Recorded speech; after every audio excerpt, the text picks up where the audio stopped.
விளையாடி நேயர்களுக்கு சாய் சுதாவின் அன்பு வணக்கங்கள்.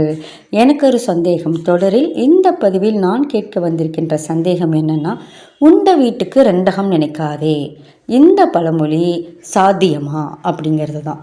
அன்றைக்கே இது நடந்ததுனால தான் இந்த பழமொழி வந்திருக்குது. ரெண்டு அகம், அதாவது ரெண்டகம்ங்கிறது இரண்டு அகம்.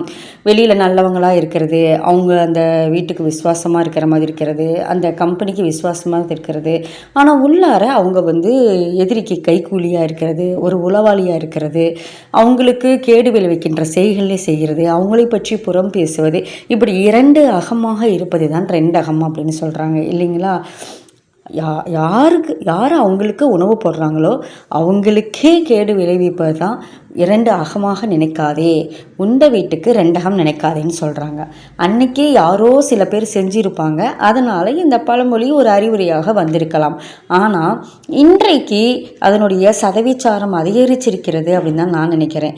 யாரோ ஒருத்தர் தான் ரெண்டகம் நினைக்காம இருக்கிறாங்க. அப்போ இந்த பழமொழியை தூக்கிடலாமா? என்ன சொல்கிறீங்க? உங்களுடைய கருத்துக்களை கமெண்ட் பாக்ஸில் சொல்லுங்கள். ஏன்னா ஊரோடு ஒற்றிவாள்னு சொல்லுவாங்க. எல்லாரும் எப்படி இருக்காங்களோ அந்த இது அப்படி இருக்கணுமாங்க இல்லைங்களா. மீன் சாப்பிட்ற இடத்துக்கு போனால் நடுத்துண்டு எனக்குன்னு சொல்லிடணும், நிர்வாண உலகில் ஆடை அணிந்தவனே கோமாளி, இப்படியும் சில பழமொழிகள்லாம் இருக்குது. அப்போ உண்ட வீட்டு ரெண்டகம் நினைக்காதே இன்றைய சூழலிலும் சாத்தியமா, அந்த பழமொழியை தூக்கலாமா வேணாமா அப்படிங்கிறத கமெண்ட் பாக்ஸில் கமெண்ட் சொல்லுங்கள். உங்களுடைய கமெண்ட்ஸுக்காக நான் காத்து கொண்டிருப்பேன். அடுத்த பதிவில் உங்களை சந்திக்கும் வரை உங்களிடமிருந்து விடைபெறுவது உங்கள் சாய் சுதா. நன்றி, வணக்கம்.